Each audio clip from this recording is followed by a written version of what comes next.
Бүгін жымға 28 май эфирда Соба дулкыннары телевидениесі. Атнай информацион студиясынан сізні мен Райля Ғалявины сәлемлейм. Хайырлы кеш. Өтіп барушы Атнаның район тұрмышындағы яңалыкларын ижад төркемі белән бергәләп, Атнай информацион чыгарылышында тәкъдим итәбез. Иң элек, иң мөһимнәре турында кыскача. Безнең ишек алды программасы быел республикада 1074 ишек алдына барып җитәчәк. Алар эчендә безнең районнан да 7 ишек алды бар. Мәктәпләрдә соңгы кыңгыраулар чыңлады. Быел 125 укучы 11 сыйныфны, 340-ы 9-ны тәмамлый. Акчалар, бизнес-планнар ярты көнгә читкә куелып торды. Эшмәкәрләр һөнәри бәйрәмнәрендә, спорт ярышларында көч сынашты. Бүгінгі күндә республикадан күп фатирлы 1074 йорт ишек алдында «Наш двор безнең ишек алды» республика программасы кысаларында төзекләндерү эшләре бара. Бу программа 5 елны колачлый һәм ул узган елдан старт алды. Бу аралыкта районыбызда 5 ишек алды төзекләндерелгән. 2021 елга 7 ишек алды планга кертелгән. Аларда да бүгенге көндә тулы көченә эш бара. Агымдагы атнада әлеге программаның башында торучы җитәкчеләр безнең районга җыелып очрашу үткәрделәр. «Наш двор безнең ишек алды» программасы күп фатирлы йортларда яшәүчеләрнең йөрәкләренә май булып яткан яңалык. Ул Татарстан Республикасы президенты тарафыннан 2019 елда игълан ителде һәм аның тәүге җимешләрен халык 2020 елдан татый башлады. Бу эшләр башында Татарстан Республикасында төзекләндерелгән мөхит булдыруга ярдәм итү фонды тора. Аның вәкилләре Собага килеп, программага катнашып булган җаваплы җитәкчеләрне җыеп, очрашу үткәрде. Алар Күкмара, Орча, Балтач, Теләче районнарыннан килде. 5 елны колашлаган программа 6923 ишек алдына барып җитәчәк. Республика моңа 50 миллиард сум финанс чыгымнары бүлә. Узган ел 1091 ишек алдында эш башкарылса, быел программада 1074 ишек алды катнаша. Башкала вәкилләре шушы очрашуда эш барышында килеп туа торган һәр мәсьәләне яктыртып чыгыш ясады. Башкараларга тиешле иң мөһим эшләр белән таныштырды. Мы активно жителей призываем продолжать работу по благоустройству после того, как программа выходит. Такие работы, как по озеленению, мы не проводим. Жителей просим самим досаживать, где это необходимо, кустарник, цветы, то есть всячески ухаживать за своим двором. И мы думаем, что с приходом этой программы, это, так, знаете, закладывается база, а далее именно жизнь и смысл в эти дворы закладывают сами жители.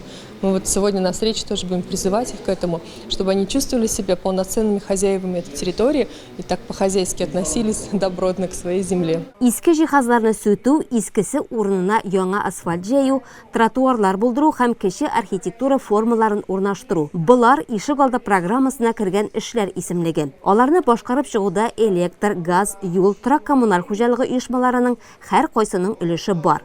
Бу коллективларның проектлары бер булып, бер-берсенә каршылыклар тудырырга тиеш түгел. Аңлашу өчен менә шулай җыелып, уртага салып сөйләшүнең әһәмияте бик зур. Бүген җитәкчеләр кызыксындырган сорауларына фонд вәкилләренең тәфсилле аңлатмаларын алдылар. Эш барышын чын мисалда күзәтү өчен Соба үзәгендә барган эшләр белән таныштылар. Гали Закиров 40 һәм 44 йортлары ишек алдында күзгә күренерлек күп эш эшләнгән. Юл бетон белән катырылган, тротуарларга таш түшәлеп, асфальт салуга хәзерләнгән. Гараж каршылары да тәртипкә китерелгән. Электр линияләре җир астыннан үткәрелгән. Яшелләндерү зоналары, балалар өчен уен мәйданчыкларын ясау эшләре калып килә.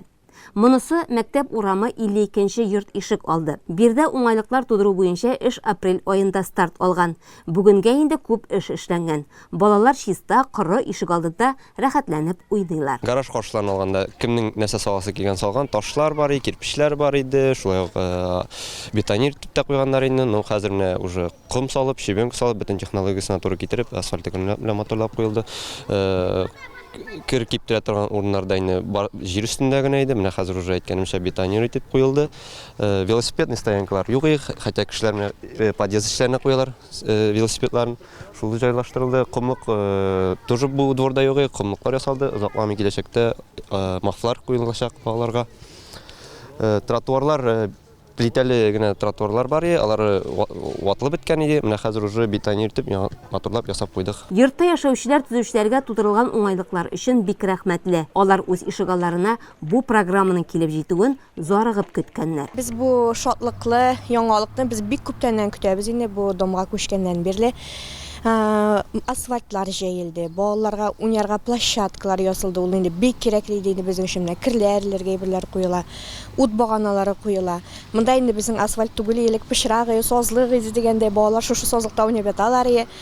Хәзер инде балалар да куана, без дә куанабыз, менә күз куана шушы матурлыкны күреп. Безнең ишегалда программасында башкарыласы эшләр ул йортта яшәүчеләрнең теләк, гозер, үтенечләрен исәпкә алып төзелгән. Бүгенге очрашуның соңгы этабында 5 районның да күп фатирлы йортларының билгеләп куелган җаваплы кешеләре килеп, алар белән аралашу булды. Яңадан да теләк тәкъдимнәр яңгырады.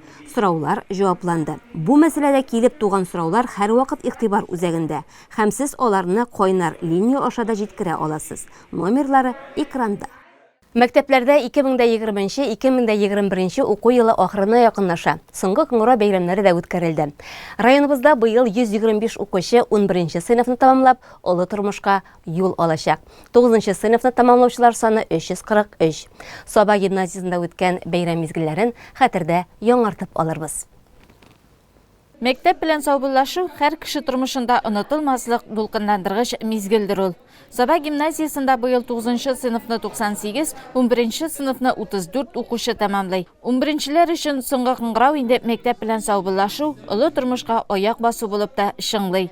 Укучылар гына түгел, сыйныф җитәкчеләре дә бик нык дулкынлана. Миләүшә Рәхимова, Гөлназ Нәбиуллина өчен сыйныфтагы һәр бала якын, кадерле. Быел 11 Б сыйныфын 14 укучы тамамлый, 7 кыз, 7 малай.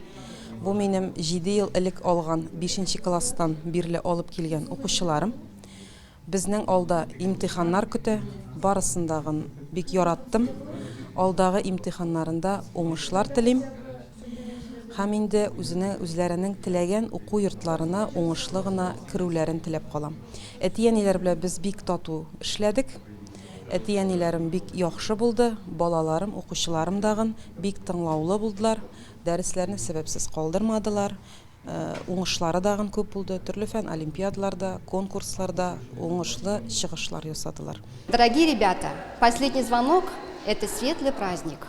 Поздравляю вас с окончанием школы. Желаю вам легкой сдачи экзаменов, долгой, счастливой жизни и удачи во всех начинаниях. Пусть каждый сделанный вами выбор окажется верным, а каждый шаг правильным. Успехов вам и в добрый путь.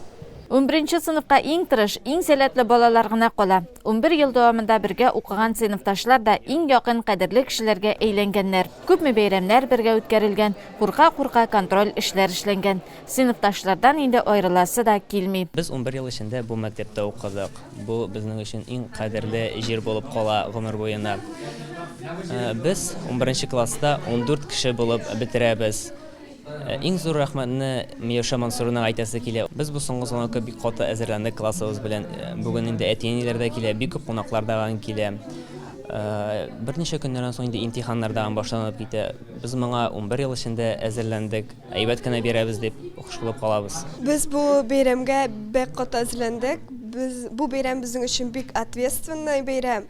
Һәм әлбәттә инде мәктәпне калдырып китәс килми, әлбәттә бәләкәй балалар булып, әниләр янында шул Сабада укып, мәктәптә гимназиядә каласы килә. Без 11 сыйныф укучылары 20 кеше бүген тәмамлыйбыз. Мәктәп еллары авыр иде, ләкин шул вакытны күп шатлыклы мизгелләрдәге булды. Без үзебезнең укыткан укучыларыбызга, үзебезнең класс җитәкчеләребезгә, Гөлназ Нәйминова, әтиәниләребезгә рәхмәт телим. Үземнең сыйныфташларыма уңышлар, имтиханнарны яхшы билгеләргә, яхшы балларга биреп чыгарга телим. Алда тагын киләчәктә дә очрашып яшәргә язсын. 11 sınıflarını beyram bilen Sabar ayını Мәгариф бүлігі жетекшісі Ilfat Шакиров тәбрикләде. Гимназия директоры Айнур Шаймарданов котлау сүзләреннән соң фән олимпиадаларында уңышка ирешкәннәргә, шулай ук аеруча тырыш укучыларга грамоталар тапшырды. Сәхнәдә исә яшьлек бәйрәме гөрләде. 11-ләр әлеге сәхнәдә соңгы мәртәбә бик матур итеп чыгыш ясады. Һәр кемгә ихлас рәхмәт сүзләре җиткерделәр. Соңгы кыңгырау әти-әниләр өчен дә бик кадерле бәйрәм. Яшьлекләрен хәтерләтә һәм алда тагында җаваплы шыр көтәсен искәртә кебек. Biz bu günü bik küttük. Benim özümden iş balam. Мен özüm anları şunu gına aytayım, şu mektepnin ilki eski zdaniylarında okup çıkan kişi bısıp yana bitindi hazır. Şuşunda bilim alıp, anarsın institutlar bitirip ginekolog, vraç bulup işleyim. Şuşu yaşıma tikli. Benim iş balam vraçlar, birisi vraç tugul. Şuşunda sobada ikisi de işleyler, iki kızım. Birisinin balasını 18 yaşlık rayonunu soңгы звонокта uzatırga deyip keldik. Аннары соңгы кыңгырау бәйрәме 9-нчы сыйныфлар өчен дәвам итте. Мәктәп белән хушлашу, олы тормыш юлына аяк басу һәр кеше тормышында булган гүзәл вакыт. Бу өметләр, ачышлар һәм эшкерсез планнар чыры. Алда чыгарылыш имтиханнары. Укучыларга зур уңышлар, сәламәтлек телибез. Саба районы мәктәпләренең 10-нчы сыйныфында укучы егетләр һәм аграр көллияттә белем алучы егетләр бу көннәрдә армия кануннары буенча яшәде. 5 көнгә сузылучы хәрби кыр җыеннары армия тормышын күз алдына китерергә ярдәм итә. Һәм ул ел саен үткәрелә. Быелгысы 19-21 май көннәренә туры килде. Егетләребезнең мөстәкыйль тормышка әзерлеге турында алдагы материалыбызда. Хәрби кыр җыеннары быел да Язларташ авылы янындагы урман аланында үтте. Мәктәп программасы нигезендә алып барылучы хәрби белем бирү фәненең гамәли өлеше нәкъ менә шулай табигать шартларында барырга тиеш. Районның барлык мәктәпләреннән һәм аграр көллияттән барлыгы 150гә якын егет 2 рота һәм 5 взводка берләштерелеп хәрби чыныгы узды. Ачык һавада яшәү күнекмәләрен үзләштереп, тактик әзерлекне камилләштерде. Хәрби кыр сборларының беренче 2 көне мәктәпләрдә үткәрәбез һәм шушы 2 көн безнең хәрби кыр сборларына әзерлек булып торса, яңадан шушы 2 көндә без аларны төрле яктан өйрәтәбез, нормативлар алабыз, физик хәзерлекләре буенча, шул ук вакытта ату коралын өйрәнү буенча, менә монда килү инде безнең төп практик яктан армиядә аларга кирәкле булачак барлык күнекмәләрне алар өйрәнәләр. Егетләрне өйрәттек инде сугыш кырында ничек хәрәкәт итәргә һәм шул ук вакытта төрле ситуациялардан чыгу, мәсәлән, урында ориентлашу һәм башка күнекмәләргә өйрәттек. Монда өйрәнүләр нәтиҗәсендә егетләр туган ил каршында булган изге бурычларын танып беләләр, патриотик тәрбия алалар. Моннан тыш әле алар мөстәкыйль яшәүнең ни икәненә дә төшенәләр. Армия сафларында ничек яшәсәләр, монда да шундый ук таләпләр куелган. Биредә алган белемнәре, туплаган тәҗрибәләре армия тормышында гына түгел, көндәлек тормышта да кирәк булачак. Гомумән, егетләр шушы 3 көн вакыт эчендә чын тормыш мәктәбен туярга өлгерәләр. Шәмәрдән лицей укучылары ел дәвамында төрле дәрәҗәдәге хәрби патриотик бәйгеләрдә катнашып, җиңү яулап кайталар. Инде мондый кыр сборлары айрым тәҗрибә дә бирә диләр алар. Иң кызыклысы, сборда катнашучы егетләр Казанның хәрби танк училищесына барып, полигонда Калашников автоматыннан ату ярышларында да катнашып кайткан. Анда берничә аерылган поле, кайдадыр танклар йөри, кайдадыр стрельбище аталар, айрым класслар бар. Кайда нормативлар сдавать итәргә, анда бик күңелле. 21 май көнне сборлар төгәлләнде. Ябылу тантанасына район һәм хәрби комиссариат җитәкчелеге килде. Егет, ул беренче үз гаиләсен сакларга тиеш, инде үзенә үзенең ватанын сакларга тиеш. Аңгыра киләчәктә мәсәлән, төп бурычларын сезгә үтәргә язсам. Хәрби уеннарда һәм спорт ярышларында яхшы нәтиҗә күрсәткән укучылар Мәгариф бүлегенең грамоталарына һәм акчалата бүләкләргә ия булдылар. Служу России!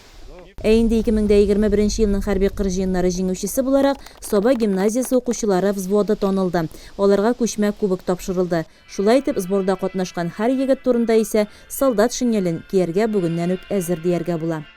Һәр эш хыялдан башлана. Хыял кешене көчле итә. Хыялы булган кеше һәр эшне матур итеп җиренә җиткереп башкара. Ә хыял белән белем кешене төрле ачышлар ясауга өндәй. Моның шулай икәнен мәктәп укучыларының иҗат техник фестивалендә күрергә мөмкин иде. Ул быел Лесхоз бистәсендә үтте. Районда укучылар арасында техник иҗат юнәлешен үстерү буенча соңгы елларда зур эшләр башкарылды. Авто, суды, авиамодельләр, робототехника белән шөгыльләнү өчен мәктәпләрдә ныклы материал техник база булдырылды. Балалар иҗат үзәге каршында да техник иҗат берләшмәләрендә төрле юнәлештәге түгәрәкләр эшләп килә. Техник иҗат фестивале эшендә Саба районы башлыгы Рәис Миннаханов һәм район мәгариф бүлеге җитәкчесе Илфат Шакиров катнаштылар. Ел дәвамында техник иҗат белән нәтиҗәле шөгыльләнгән укучыларга Саба районы башлыгы Рәис Миннаханов рәхмәт хатлары һәм акчалата бүләкләр тапшырды. Шулай ук укучыларны техник иҗатка җәлеп иткән, ярышларда катнашкан укытучылар да хөрмәткә лаек булды. Мәктәпләр бик бай эчтәлекле күргәзмәләр әзерләгән иде. Авто, суды, авиамодельләр, робототехника юнәлешендәге эшләнмәләрне фестивальдә катнашучылар да, кунаклар да бик кызыксынып карады. Ахыргы елларда бик каты шушы технологияларга кирип китү булды. Һәм инде нидер игътибарлык дәүләтебез ягыннан да, нидер җиһазлану дәүләт ягыннан да бар. Инде минем әйтәсем килә, безнең менә кружок эшләренә бик зур ярдәм безнең бөтен предприятиелар булышалар. Бар кеше шәхсән кешеләр үзләре булыша торган. Аларга аерым рәхмәт. Инде безнең менә җиһазлану буенча ул теге әздән күп җыела инде менә миллион ярымга якын бар акча тотыла. Кайсы материал алына, кайсы нидер оборудование алына бу мәктәпләрдә. Һәм инде менә бу инде күрдегез менә монда бөтен эшләнгән эшләр ул шушы укытучылар белән балаларның эшләгәне. Мәгарифтән башка безнең мәдәниятта, спортта, ин киләчәк яңадан әйтәм, ул безнең менә шушы хыялыйлар инде. Кайсы якларын алмасаң, ул бит инде хыялый булмасаң, яңалык барлыкка килми. Инде менә монда ана карап чыктык, алар бит инде укытучылар белән бергә нәрсәне уйлап чыгармаганнар. Һәм инде шул уңышлары нигезендә ярышларда катнашып, инде урын алгандан соң ишә тотан фикерләр килә бит, икенчеләрнекен күрәсең. Кайсыдыр эздән теге кабынып китү кирәк. Инде менә бүген мондагы фестивальне бүтән мәктәпләрдән дә алып килеп күрсәтәчәкләр. Шунда ярышларыбыз бар, шуны фестивальләребез. Дөресен дә бүтән кайсы бала уларны күз алдына китерә алмый, улар күргәне юк. Кайсынадыр эз генә кирәк. Бер күрде, шуның белән хыялланып кирип китә. Шуның өчен уятырга кирәк безнең бөтенебезне дә, балаларга гына түгел. Шулай бергә уянып, хыялланып яшәргә сынайды. Техник юнәлеш укучыдан да, укытучыдан да бик нык әзерлек сорый. Материал техник базаның ныклыгы да бик мөһим. Икшермә кадет мәктәп интернаты тәкъдим иткән күргәзмәдә авиамодельләр зур урын алып тора иде. Укытучылары Илнат Хасанов исә балаларны барсына да өйрәтүне максат итеп куя. Безнең инде менә ел буе эшләгән бөтен эшебезне күрсәтәсебез килде һәм без алып килдек бөтен эшләгән эшләрне. Безнең монда керә инде авиамоделирование, судомоделирование, безнең фрезер эшләре дигән кружогым бар. Шуларда ясаган төрле изделияларны алып килдек. Менә без 5нче класстан инде алып барам технология дәресләрен һәм без әкрен-әкрен этаплап балаларны эшләргә өйрәтәбез. Һәм дополнительный безнең кружоклар бу безгә бик ярдәм итә, бик булыша. Без төрле гади генә модельләрдән авыр модельләргә таба күчә барабыз һәм безнең килеп чыга, безнең республика ярышлары, район ярышларында урыннарыбыз күп. Материал техник база инде безнең Икшермә кадет мәктәбендә бик яхшы. Безгә төрле спонсорлар булыша һәм мәктәп директоры ярдәмендә без үзебезгә кирәкле бөтен материалларны алабыз. Бөтен әйберебез дә бар, Аллага шөкер. Фәнни техник юнәлешне үстерү ил күләмендәге әһәмиятле бурычларның берсе булып тора. Ә моның өчен әзерлекле белгечләр кирәк. Мәгариф өлкәсе алдында торган бурычларның берсе дә шул. Үз эшенең фанаты булган укытучылар да моның өчен бөтен көчләрен куялар. Балалар иҗат үзәгенең өстәмә белем бирү педагогы Гөлнара Гайнетдинова җитәкчелегендә балалар 3D принтер ярдәмендә мультфильм геройларына кадәр ясыйлар. Дети очень интересуются, занимаются 3D-моделированием. У нас несколько направлений. Есть мультипликация, есть 3D-моделирование, Занимаемся графическим планшетом. Мультфильмы делаем из пластилина тоже. А сегодня мы вышли на выставку с 3D-моделированием. Вот у нас сначала мы делаем проекты наших деталей, разные, из разного материала. Вот у нас шпажки, здесь у нас вот такой материал, например, да? Вот проект делаем. А потом уже делаем проект на 3D на компьютере, а потом уже делаем уже сами свои проекты. Вот это у нас проект такой, например, нашей вазочки. Дети вот использовали, вот тут у нас тоже есть сказка, вот смотрите, мультфильм, из мультфильма сделан «Ну погоди». То есть не стараемся делать не просто мы некоторые детали, а стараемся делать интересно, чтобы они заинтересовались, сами сделали проект и уже воплотили в жизнь. Дети у нас ходят разносторонние, с садика начиная и заканчивая 6, 7, 8 классом. Оқушылар тәқдим еткен эшләрнең күбесен тормыш көнкүрештә бүген үк кулланырга мөмкин. Мәсәлән, Сатыш мәктәбе укучысы Зөлфәт Мәрдәнов ясаган инверсион өстәл сәламәтлеген кайгыртучылар өчен кирәкле җиһаз булачак. Мәктәптә умартачылыкта оста куллар түгәрәгендә ясадык инде. Бер ай ясадык. Баян бәясе үзебез 2000-гә төште инде. Сатсак 3000-гә саталабыз. Бу позвоночник рәтләргә инде растяга сөйтергә булыша кан әйләнешен яхшырта. Соңыннан авто, суда, авиамодельләр ярышы булды. Ел буе эшләгән модельләрне сынатмыйча ярышта катнаша алуы укытучыларны да, укучыларны да бик нык сөендерде.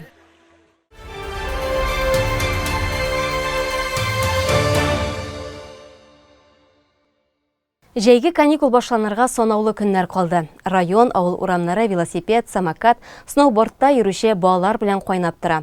Әти-әниләр балалар үзләре белергә тиешле юл йөрү кагыйдәләре бар.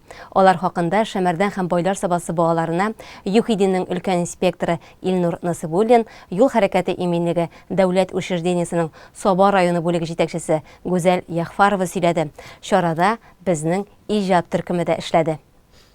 Җәйге чорда балалар аеруча актив хәрәкәтчән була. Фаҗигаләрне булдырмау, кисәтү максатыннан юл йөрү кагыйдәләрен өйрәтү хәзерге чорда иң мөһиме.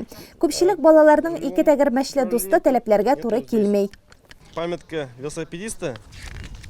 Так, смотрим на рисунок, что у вас нет, устраняем. Хорошо? Вот нету на колесиках нету, вот здесь в переднем рулевом управлении нету здесь. Неисправно. У тебя вообще ничего нету. Здесь отражателя нету. Как в ночное время ездите? Не катаемся в ночью. Не ездите ночью? Ну смотрите, мы за вами следим. Будьте аккуратны. Бала кызыксынуының шиге юк. Хәзер велосипедтан тыш алар самокат, сноубордта да йөри. Әти-әни алып бирмәсә, прокат эшли, аннан да балалар ыста файдалана. Дети берут самокат, недорого покататься, малоимущие. Такие вот дети. Их инструктируем, чтобы они ездили по тротуарам до магазина Южного и до Мишкиного магазина, где проложен тротуар, и ни в коем случае нельзя выезжать на проезжую часть, потому что на проезжей части опасно. Иң текәсе электросамокат булса да сорау күбрәк гадиләренә. Беренчесенең фаҗигага китерү куркынышы да күпкә югары. 3 бала атасы Руслан Ибатуллин үзе дә, балалары да сәпиттә генә йөри. Балаларга аңлатасыңмы, өйдә профилактика узасыңмы? Юлга чыкмаска обычно машина курслары обычно чыгып. Игездә ничә велосипед бар? Ай. Бөтен һәрберебездә бар инде. Ничә кешесең сез гаиләдә? Ничә балагыз бар? 5 кеше, 3 бала. Кагыйдә бөтен кешегә дә уртак. Олы юлга чыгу тыела. Хәрәкәт итәр өчен тротуар булдырылган.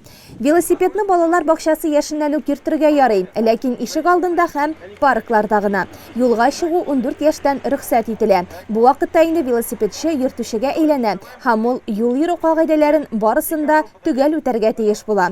Аңа уң як полосадан һәм юл читеннән, ягъни тротуардан гына барырга ярый. Юлда кагыйдә бусалар, аларга 800 теңге штраф салына.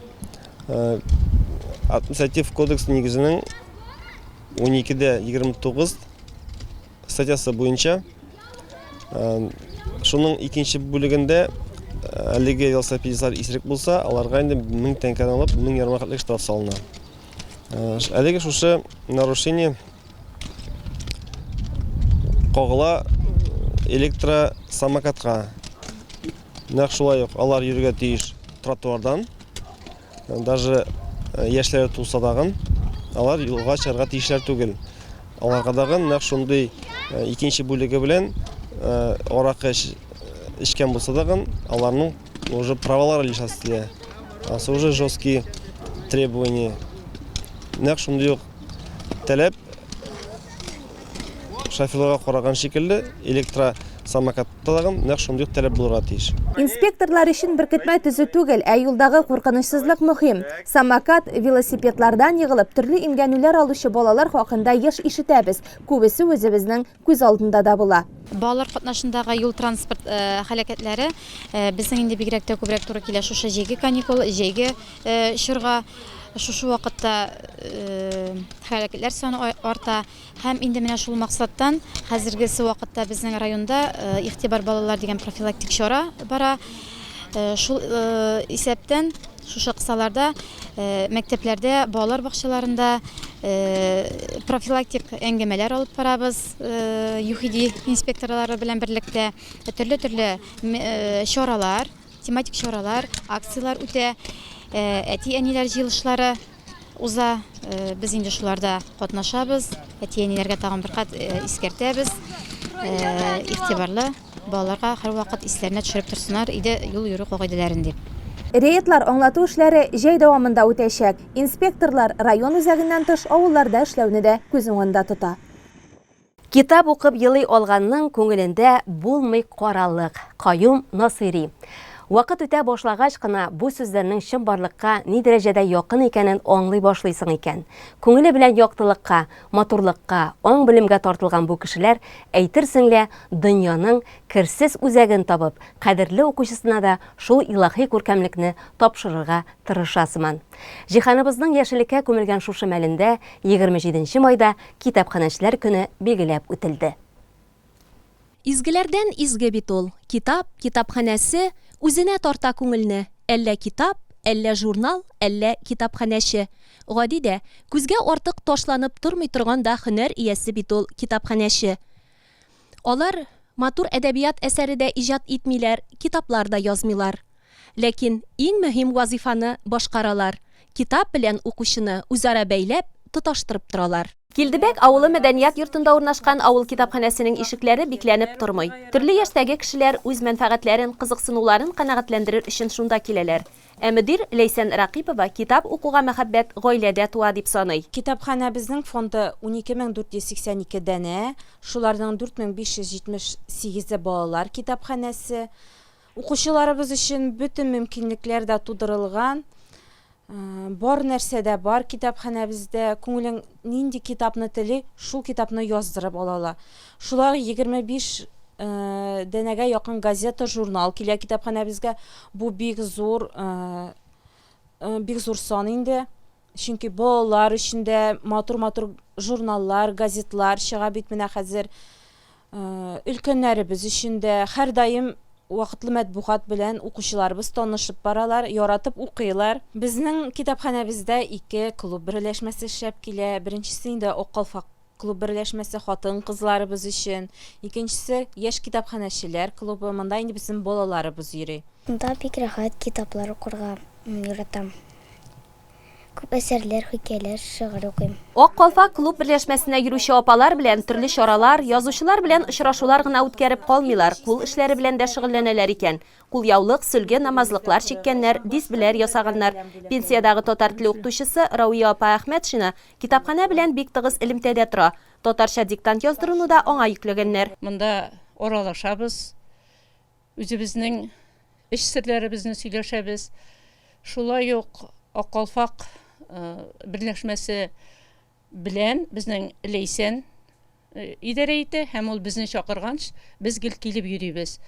Безгә йөрү бик ошый. Билгеле инде кыш айларында күбрәк йөрибез, җәй айларында инде һәрбер кешенең эше бар. Дусларыбыз белән очрашабыз. Күңелле хатирәләрне искә алабыз, яшьлегебезне сагынабыз. Китаплар, яңа китапларны инде безгә Ләйсән гел әйтеп тора. Һәм без аларны алып укыйбыз. Шулай ук безнең буын әле ул карт булса да без интернет аша да аралашабыз. Интернеттан әсәрләр укыйбыз. Аларны да яратабыз. Миңа монда йөрү бик ошый. Романнар укыйм, повестьлар укыйм, аннары хикәяләр. Bütün kitaplarını da yarattım, okuyayım indim ben. Anları gazetler alam, bütün vatnalı gazetlerini okuyup baram. Özümüzün leysen big eyvet kitapxanası. Benim onday hatın kızım mıngarşı ışıratkanım da kurganım da olmadı. Kilip kırıga sağlık selametliklerini soruy. Onlar nindi kitap gerek soruysun, özü tavap bire. Big rahmet ama, big eyvet işley. Презентацион эшләр, төрле технологик җайланмалар, программалар белән эшләү китапханәченең эш алымнарында бик теләп кулланыла. Төрле дәрәҗәдәге бәйге, конкурсларда катнашып, югары нәтиҗәләргә дә ирешкәннәр. Теге елны гран-прига ия булдык, Татар авылы конкурсында катнашып. Бу безнең өчен бик зур нәтиҗә, инде шундый дәрәҗәле урын алуыбызга без бик шатбыз. Шулай ук менә быел да Татар конгрессы оештырган конкурста бик теләп катнаштык. Солдат альбомы конкурсында анда инде без 2нче урын алдык. Безнең китап укучыбыз Шакирова Иделия үзенең бабасы турындагы язмасы белән 2нче урынга чыкты. Без анда бүләкләү тантанасына бардык. Ирешелгән уңышларыбыздан 2020 елда иң зур уңышыбыз булып, республика учреждениялары арасында иң яхшы авыл китапханәсе номинациясендә җиңеп китапханәбез 100 000 сум күләмендә грант тотты. Бу грант Откан акчага инде үзебезнең китапханәбезнең техник матди базасын байыттык. Мин һәр барча китапханәчеләрне дә шушы матур бәйрәмебез белән тәбрик итәм. Аларга семьяларында исәнлек, саулык, тазалык, байлык, эшләрендә бетмәс, төкәнмәс яңа идеялар, зурдан зур уңышлар теләп калам. Китапханәче эшенең нишкәлекләренә төшенеп карасаң, аның җаваплы, зыялы, тырышлык таләп иткән хезмәт булуына ышанасың. Китап кадерен, сүз кудрәтен белгән укучыларыгыз тагын да ишәйсен дигән теләктә калабыз.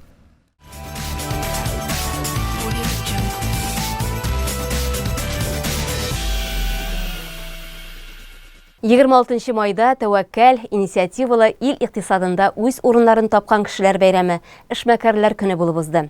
Районыбыз эшмәкәрләре әлеге бәйрәмне Олимп стадионында билгеләп үттеләр.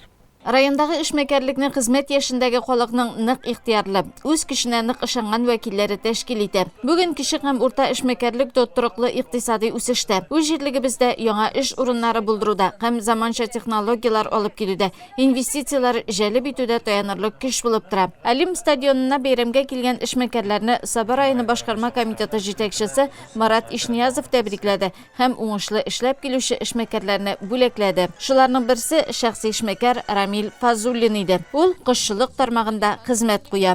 Мин башта институтны бетергәч кайткан Тукай Мишә колхозына эшләдем инде, вид врачлык. Аннан соң инде отработка 3 ел эшләгәч инде, бу 87 елны шушында инкубаторга килдем инде.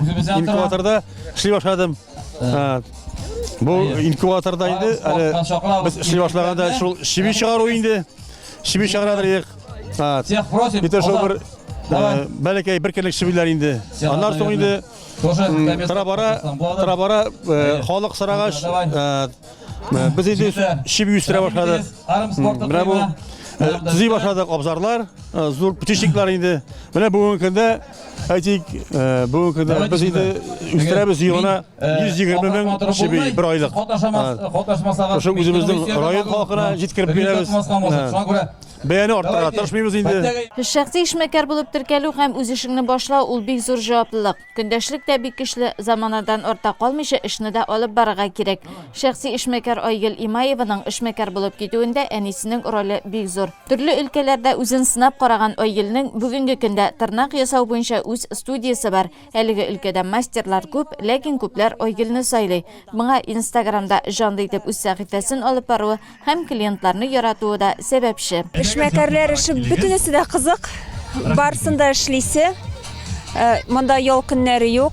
Иртә белән торып, эшеңне эшләп, государственный эштә выходнойлар булган көнне бездә выходнойлар юк. Шуңа күрә бөтен яклары да күңелле эшләсәң. Барсында эшләп чыгарып була. Менә 10 ел эшлим инде. 10 елны да иптәшем Гөл менә поддерживать итеп тора. Бердә бу көнне эшләмисең, ял фәлән тигән дип әйткәне юк. Менә аның поддержкасы белән, шуңа күрә шуның хәтле клиент та җыя алдым инде эшләргә. Шуңа күрә гаиләңнән поддержка булмаса эшләп булмый. Әни алданрак башлады һәм мине бу эшкә әни бу юлны миңа әни күрсәтте инде. Әйдә кызым, укы, син башкарып чыгасың, синнән чыга ул, шул әни инде. Нинди сораулары булса да, шәхси эшмәкәрләр Саба муниципаль районы башкарма комитеты җитәкчесенең инвестициялар үсеше һәм эшмәкәрлеккә ярдәм итү буенча урынбасары Илнур Куддусовка мөрәҗәгать итәләр. Ул аларга һәр яклап ярдәм итә. Барлыгы районда безнең урта һәм кече бизнес дип әйтәбез инде. Безнең милләтле предприятиелар да бар, юридик затлардан тыш. Алар безнең 1000-дән артык. Шулар эченнән 706 эшмәкәр һәм крестьян фермер хуҗалыгы теркәлгән район буенча. Бүгенге көндә тормыш булгач инде мәшәкатьләрне без җиңеп бетерә алмыйбыз. Аңа карамастан мин әйтәсем килә, районыбызның эшмәкәрләре бик тырыш, бик тәвәккәл, яшь эшмәкәрләре үсеп килә бүгенге көндә. Яңа сәнәгать предприятиелар ачыла, сәүдә нокталары, кафелар ачыла. Узган елны пандемия вакытында күпмедер авырлыклар кичерергә туры килде, әмма ләкин бүгенге көндә бөтенесе дә үзенең куәтенә кире кайтып килә. Бүгенге көндә әзерлек алып барабыз. Шәхсән авыл хуҗалыгы министрлыгы үткәрә торган грантлар шушы ай ахырында, июньнең башында башланыр дип көтәбез. Узган елга килсәк, авыл хуҗалыгы министрлыгы аша гына 60 миллион иген кооперативына грант алырга мөмкинлек булды. Аннан соң безнең яңадан Агростартап дигән программа аша 10 фермерыбыз грант алып, үзләренең эшләрен башлап җибәрде. Районыбыз эшмәкәрләре өчен оештырылган бәйрәмгә матур җырлар ям истәде. Көчлеләр һәм җитезләр спорт уеннарында үзләрен сынап карады. Спорт яңалыклары белән таныштыруны дәвам итәбез. 4-24 май көннәрендә Краснодар өлкәсенең Анапа шәһәрендә мәктәп спорт клублары арасында үткән Бөтен Россия спорт уеннарыннан Саба гимназиясының Комета спорт клубы зур җиңү 2нче урынны яулап кайтты. Укучыларны, тренерларны зур шатлык һәм дулкынлану хисләре белән гимназия коллективы, район мәгариф бүлеге вәкилләре, әти-әниләр каршы алды. Мәктәпләрнең спорт клублары арасында үтә торган спорт уеннары балаларның сәламәтлеген ныгытуга өлеш кертү, даими рәвештә спорт белән шөгыльләнүгә җәлеп итү, укучыларда гражданлык һәм патриотизм хисләре тәрбияләүне максат итеп куя. 3 майда ерак юлга чыгып киткән укучыларны, тренерларны 26 май көнне гимназиядә зурлап каршы алдылар. Бер айга якын вакыт эчендә бик нык сагындырган балаларны әти-әниләре дулкынланып, иптәшләре сөенеп каршылады. Саба районы мәгариф бүлеге җитәкчесе урынбасары Гөлнар Шәфиқова бик җылы тәбрикләү һәм рәхмәт сүзләре җиткерде. Гимназия директоры Айнур Шаймарданов укучыларны, тренерларны, әти-әниләрне тәбрикләде. Фән олимпиадаларында җиңүчеләрне бүләкләде. Укучылар ерак юлдан арып кайтсалар да, күңелләрендә сөенеч хисләре бик зур иде. Мин үзем футбол, настольный теннис, шул фәннәрдә катнаштым. Без бу юл бик озагы. Без 3 ай тренироваться иттек. Һәм елап, каннар агып, бик көч бетереп, бу ярышка килеп җиттек инде без. Соперниклар бик көчле иде, без көтмәгән соперниклар ул, анда Коми республикасы, Чувашия ул республика сахы иде. Алар шул беренче һәм өченче урынлар.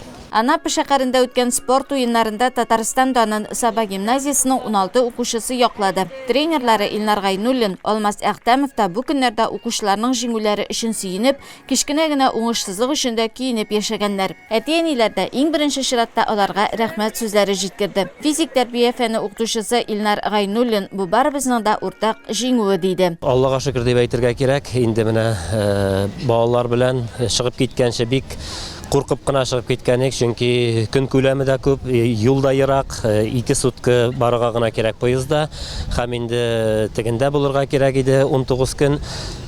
Куркып кына чыгып киткәнек, Аллага шөкер матур гына барып урнаштык, балаларны лагерьга урнаштырдык. Һәм инде шулай ук матур гына иттереп, балалар ярышларда катнаша алдылар һәм ял итә алдылар. Ярышларга килгәндә безнең бик күп ярышны үз иченә алган ярышлар бу, школьный спортивный клуб ярышлары. Монда инде балалар бик нык әзерлек белән барды дип әйтергә кирәк безнең. Ярышларда инде Өстәл теннисы буенча малайлар һәм кызлар командасы бик яхшы выступать иттеләр безнең.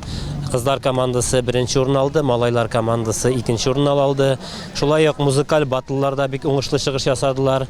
Үзебез белән әзерләп киткән видеоролик бар иде инде, бу домашний задание булып бара иде. Бу шушы безнең школьный спортивный клубның эшчәнлеген үз эченә кертеп күрсәткән видеоролик инде. Шушы роликтан да без бу ярышларда икенче урынны алдык. Һәм инде калган ярышларда да балалар бик уңышлы ясап, общекомандный безнең 53 Россиядан килгән регион катнашты. Шулар арасында безнең балаларыбыз ала алдылар икенче урынны. Аллага шөкер, балаларда да бүләкләр дә бирделәр. Грамотлар, һәм аннары соң истәлекле бүләкләр дип әйтергә кирәк, кубоклар бирделәр, медальләр бирделәр балаларга. Һәм инде менә шушы форсаттан файдаланып, минем әйтеп китәсем килә, шушы ярышка әзерләнергә, шушы ярышка барырга безгә ярдәм иткән бөтен кешегә дә рәхмәт. Бу инде район хакимиятенә, шәхсән Рәис Нургалиевичка, безнең инде мәгариф бүлегенә, шулай ук мәктәп дирекциясенә, һәм инде безнең менә киемнәребезгә спонсор булып барган Саба Агро җәмгыятенә, шәхсән Фәрит Әлфәтовичка да бик зур рәхмәтләребезне белдерәсебез килә. Спорт уеннарының командалар зачетына килсәк, 3-нче урында Коми, 2-нчедә Татарстан, 1-нчедә Чувашия Республикасы. Комета спорт клубын зур җиңү белән котлыйбыз. Сәламәтлек һәм алга табада уңышлар телибез. Дәвам итәбез. Байлар сабасының Олимп стадионында пенсия яшендәге райондашларыбыз третий возраст 11-нче республика спартакиадасына сойлап алу ярышларында көч сынашты. Пенсия яшендә булсалар да өлкәннәребезне һич икеләнмичә яшь йөрәкләр дип тә атарга мөмкин. Чөнки һәр башлангычка, һәр чарага алар бик теләп һәм зур энтузиазм белән алыналар. Һәм төрле бәйгеләрдә катнашу өлкәннәр өчен күңел ачу төсмерен ала. Бигрәк тә третий возраст республика бәйгесенә алар бик җаваплы карый. Мин 5 ел катнаштым. 2013, 14, 15, 16, 17 елларда беренче урыннарны 3 тапкыр алдык. Икенче, 3нче урыннар булды. Һәр вакыт безнең спортсменнар актив катнашалар. Һәм бу гына түгел, безнең башка ярышларда Татарстан беренчелек ярышлары, хәтта Казан беренчелек ярышларына да йөрибез. Яңадан Татарстан командасы составында Россиянең башка шәһәрләренә, Россия беренчелекләренә йөрибез. Һәр вакыт оралышып тору, иптәшләр белән анда читкә чыгып киткәч, башка авыллардан, шәһәрләрдән килгән спортчылар белән дә очрашулар үзенә күрә бер ләззәт бирә. Өлкәннәр 3 төрдә дартс, калашников автоматыннан ату һәм 1000 метрга йөгерү дисциплиналарында көч сынашты. Третий возраст республика спартакиадасы быел 11-нче тапкыр үтәчәк. Аларның һәр берсендә сабалылар призлы урыннарда бара. Соңгы берничә елда исә беренче урыннан төшми. Безнең аерым бик көчле спортчыларыбыз бар. Алар беренче урыннан төшмиләр. Мәсәлән, бүген югалы ул Михаил Карамышев Шәмәрдән өстәл теннисы буенча гел беренчелекне бирми.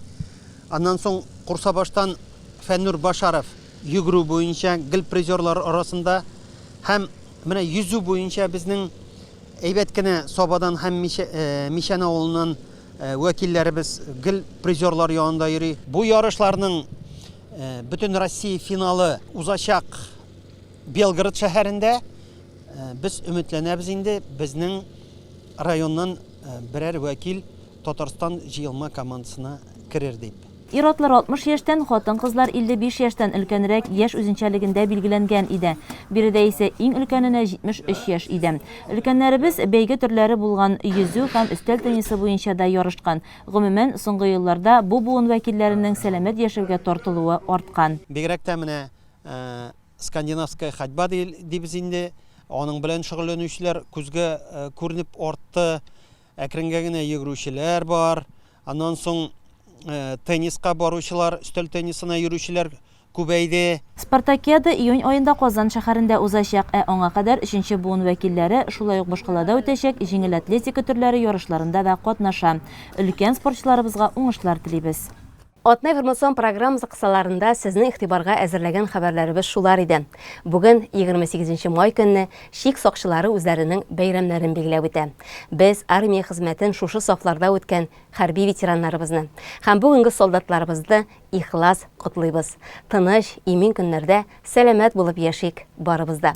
Саубулашыр алдыннан тагын бер чакыру мәгълүмат. Без сезнең сәламәтлекне кайгыртып, коронавирустан прививка ясатырга чакырабыз. Бу бер дә куркыныч түгел. Бүгенгә сау булыгыз.